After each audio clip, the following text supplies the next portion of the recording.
Hello students, welcome in Shailendra academy. और आज हम बात करेंगे ट्रस्ट के नेक्स्ट लेक्चर नंबर 6 की। और ये लेक्चर बहुत ही इंपॉर्टेंट लेक्चर है क्योंकि इस लेक्चर में हम समझेंगे कि ट्रस्ट के न्यूमेरिकल्स को कैसे सॉल्व किया जाता है। ट्रस्ट के न्यूमेरिकल को सॉल्व करने के लिए जनरली दो मेथड है, एक मेथड ऑफ ज्वाइंट और एक है मेथड ऑफ सेक्शन। अगर हमें ट्रस्ट के सभी मेंबर्स पे फोर्स निकालना होगा तो हम मेथड ऑफ ज्वाइंट लगाएंगे, और अगर कुछ मेथड पे हमें कुछ ही मेंबर्स पे हमें फोर्स निकालना होगा तो हम मेथड ऑफ सेक्शन लगाएंगे। या फिर अगर एग्जाम के न्यूमेरिकल्स में हमसे कह दिया जाता है कि मेथड ऑफ ज्वाइंट से ही सॉल्व करिए तो हमें मेथड ऑफ ज्वाइंट ही लगाना पड़ेगा, और मेथड ऑफ सेक्शन बोल दिया जाता है तो मेथड ऑफ सेक्शन लगाएंगे। लेकिन इनको लगाने से पहले ये जानना बहुत जरूरी है कि हमें ट्रस्ट के न्यूमेरिकल्स में क्या निकालना होता है। तो जैसे एक हमने यहाँ पर फिगर लिया है, ये भी एक एग्जाम्पल है जिसको लेकर के हम पूरे कॉन्सेप्ट को समझेंगे कि कैसे हम ट्रस्ट के न्यूमेरिकल की स्टार्टिंग से लेकर के एंड तक सारे फोर्सेस को निकालेंगे। तो ये वीडियो बहुत ही इंपॉर्टेंट होने वाला है। जिसको भी ट्रस्ट के बारे में कुछ भी नहीं पता है या कोई भी कंफ्यूजन है, वो इस वीडियो में सिर्फ हम कॉन्सेप्ट की बात करेंगे। और इसके बाद आने वाले सभी वीडियो में हम जो AKTU में या किसी भी डिप्लोमा लेवल कोर्स में या किसी भी यूनिवर्सिटी कोर्स में जो भी प्रीवियस ईयर में क्वेश्चंस आए हैं उनको सॉल्व करेंगे। तो आज इस वीडियो में हम देखते हैं कि कैसे ट्रस्ट के क्वेश्चन की स्टार्टिंग से लेकर के एंड तक हम क्वेश्चन को सॉल्व करेंगे। ये क्वेश्चन जब आपको समझ में आ जाएगा, मींस इसके क्वेश्चन का कॉन्सेप्ट समझ में आ जाएगा, तो आपको कोई भी पेपर हो, सेमेस्टर का हो या फिर बोर्ड डिप्लोमा का हो या फिर डिग्री का हो, आपको जितने भी मैक्सिमम मार्क्स का क्वेश्चन आता होगा 5, 7, 10, वो आपको क्लियर 100% वो मार्क्स आपको मिलेंगे। लेकिन ध्यान से एक एक स्टेप को आपको समझना होगा। तो सबसे पहले हम यही समझ लें कि ट्रस्ट के क्वेश्चन में किया क्या जाता है या क्वेश्चन हमसे क्या पूछेगा। तो देखिए, इसके पहले भी जो वीडियोस हुए हैं उन वीडियोस में आपको बताया गया है कि जैसे कि ये एक ट्रस्ट बनी हुई है, आपके सामने एक फ्रेम बना हुआ है, और इस फ्रेम में कुछ दो चीजें आपको कई बार बताई गई हैं। एक बताया गया है मेंबर, एक बताया गया है मेंबर्स, और एक बताया गया है ज्वाइंट्स। तो आप अगर देखें तो जिसमें हम डबल लाइन खींच रहे हैं, ये सारे क्या हैं? मेंबर्स हैं। ये सारे क्या हैं? मेंबर्स हैं। और जो ये A, C, B और D जो है पॉइंट, इनको हम ज्वाइंट्स बोलेंगे। मींस कि ये जो मेंबर्स हैं, जैसे मेंबर क्या हुआ? AC, AD, BD, BC और CD, ये क्या हुए? मेंबर। और ये मेंबर, एक मेंबर किसी दूसरे मेंबर से कहीं ना कहीं से तो जुड़ा होगा ना, तो जिस पॉइंट से जुड़ा है, पिन ज्वाइंटेड है, उसको हम बोलेंगे ज्वाइंट। तो पहले तो ये क्लियर हुआ कि मेंबर क्या है और ज्वाइंट क्या है। अब इसके बाद हम बात करेंगे कि हमें क्या निकालना होगा एग्जाम में। एग्जाम में कहेगा calculate the force in all the members, या फिर किसी डिफरेंट मेंबर्स, मींस नाम बता देगा, में आपको फोर्स निकालना, means calculate the force in all the member of the given trust. तो जितने भी मेंबर्स होंगे इस पूरे ट्रस्ट में, इस पूरे न्यूमेरिकल में, आपको सभी में क्या निकालनी होगी? फोर्स की वैल्यू निकालनी होगी। तो यहां से अगर हम समझे कि हमें ये बेसिकली समझ में आया कि ट्रस्ट के क्वेश्चंस में हमें क्या करना है, हमें फोर्स निकालना है इन सभी मेंबर्स में। मींस कौन सा फोर्स? जब इस ट्रस्ट, जैसे ये ट्रस्ट कहां यूज होती है? किसी ब्रिज में यूज होती है, वर्कशॉप्स में यूज होती है, किसी स्ट्रक्चर में यूज होती है, तो वहां पर जब इस पे लोड होता है, जैसे कि अगर मान लीजिए आपने रेलवे के ब्रिज में देखा होगा, इस तरह का स्ट्रक्चर बना हुआ, पहले भी आपको बताया गया कि इस तरह का स्ट्रक्चर बना हुआ आपने किसी ब्रिज में देखा होगा, और जब यहां से कोई भी ट्रेन पास होगी तो इस ब्रिज पे लोड होगा। उस लोड को यहां और यहां किसी भी तरीके से कंप्रेसिव या टेंसाइल फॉर्म में इसमें ट्रांसफर होगा इन मेंबर्स पे, और फिर मेंबर्स से ट्रांसफर होकर के पिलर के थ्रू नीचे चला जाएगा। तो जब ये लोड ट्रांसफर होगा तो उसी लोड में हमको वैल्यू निकालनी होगी कि इन मेंबर्स में फोर्स की वैल्यू क्या है, और साथ ही साथ उनका नेचर क्या है। नेचर क्या है कि टेंसाइल है या फिर कॉम्प्रेसिव। तो सबसे पहली बात जो क्लियर हुई कि आपको क्वेश्चन में इन मेंबर्स में, जिनमें हमने डबल लाइन बनाई हुई है, इन मेंबर्स में फोर्स की वैल्यू को कैलकुलेट करना है।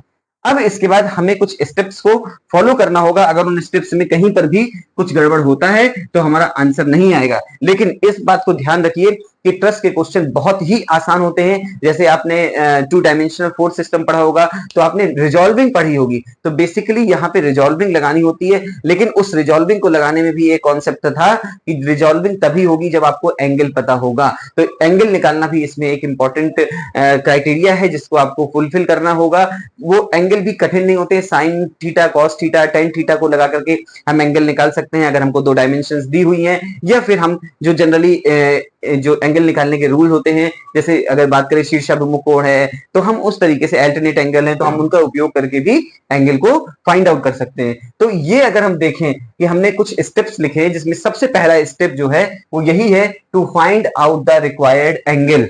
मींस अगर आपको ट्रस के क्वेश्चन को करना है, क्योंकि ट्रस कभी बिल्कुल हमेशा स्ट्रेट तो नहीं होगी ना, जैसे ये स्ट्रेट है तो पूरी ट्रस स्ट्रेट नहीं होगी, तो ट्रस का कहीं ना कहीं पे कोई ना कोई मेंबर किसी एंगल पे झुका होगा। जैसे यहां पर देखिए ये ट्रस का ये जो एंगल यहाँ पे थीटा है ये बन रहा है। तो जब तक आप बिल्कुल क्लियर समझिए, जब तक आप थीटा की वैल्यू नहीं निकाल लेंगे तब तक आप इसको रिजॉल्व नहीं कर पाएंगे।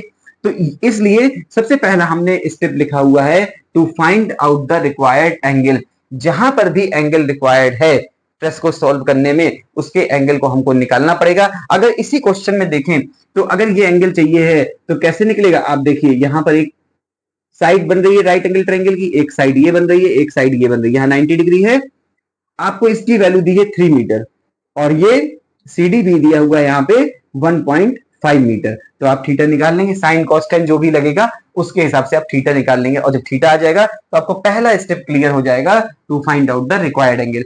इस स्टेप को हम बाद में भी लिख सकते थे, लेकिन कभी कभी क्या होता है अगर हम पहले लिख देते सपोर्ट रिएक्शन को कैलकुलेट करने का स्टेप, तो कभी कभी क्या होता है सपोर्ट रिएक्शन को कैलकुलेट करने पे भी हमको एंगल की जरूरत पड़ती है, इसलिए हमने उस स्टेप को पहले लिखा है। क्योंकि कभी कभी जब सपोर्ट रिएक्शन आपको निकालना होगा तो जितने भी फोर्सेस लग रहे होंगे उन फोर्सेस की परपेंडिकुलर डिस्टेंस चाहिए होगी। अगर वो फोर्स कुछ ऐसी डिस्टेंस पे लग रहे हैं जो आपको नहीं पता है तो उसके लिए भी आपको एंगल निकालना पड़ेगा। तो सबसे पहला स्टेप हो गया to find out the required angle. अब इसके बाद जो हमारा दूसरा स्टेप आता है वो है to calculate the support reaction.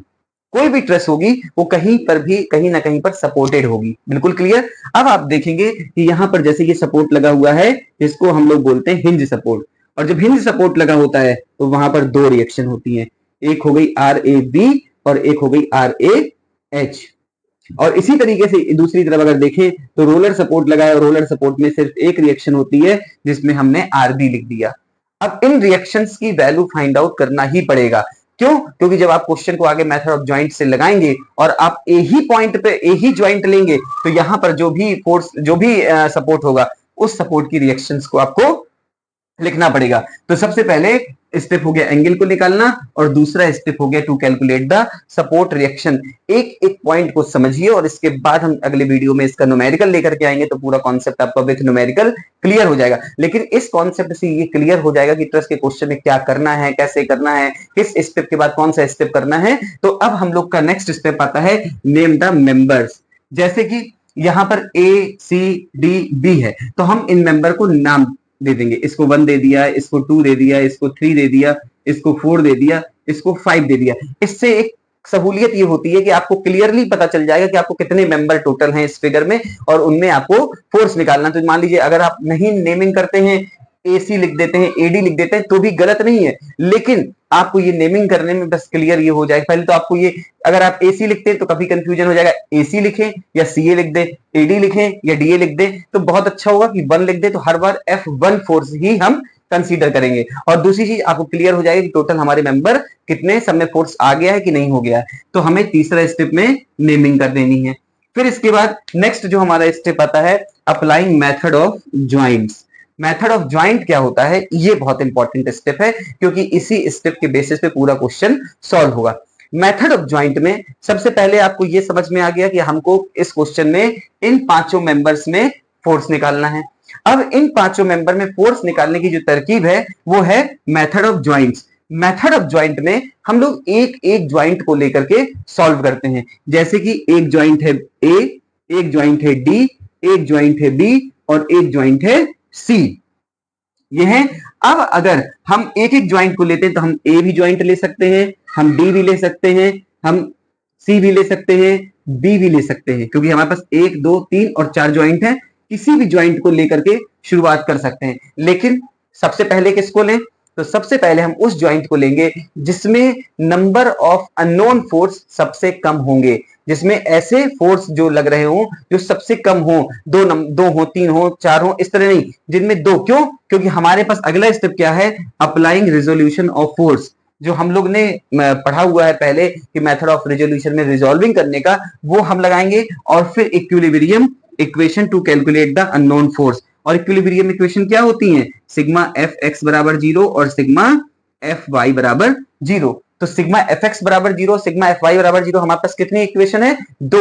तो 2 इक्वेशन से 2 ही अननोन आ सकते हैं, और जब 2 अननोन आ सकते हैं तो ध्यान दीजिए हम ऐसे वाले ज्वाइंट को सबसे पहले लेकर के सॉल्व करेंगे जिसमें कि सिर्फ 2 अननोन मेंबर हों, 2 अननोन फोर्स हो या मेंबर। तो अगर आप ए पॉइंट देखें, ये पूरे स्टेप को ध्यान से सुनेंगे, अगर आप ए ज्वाइंट देखें तो ए ज्वाइंट में एक मेंबर जा रहा है 1 और एक मेंबर जा रहा है 2, यही 2 अननोन है।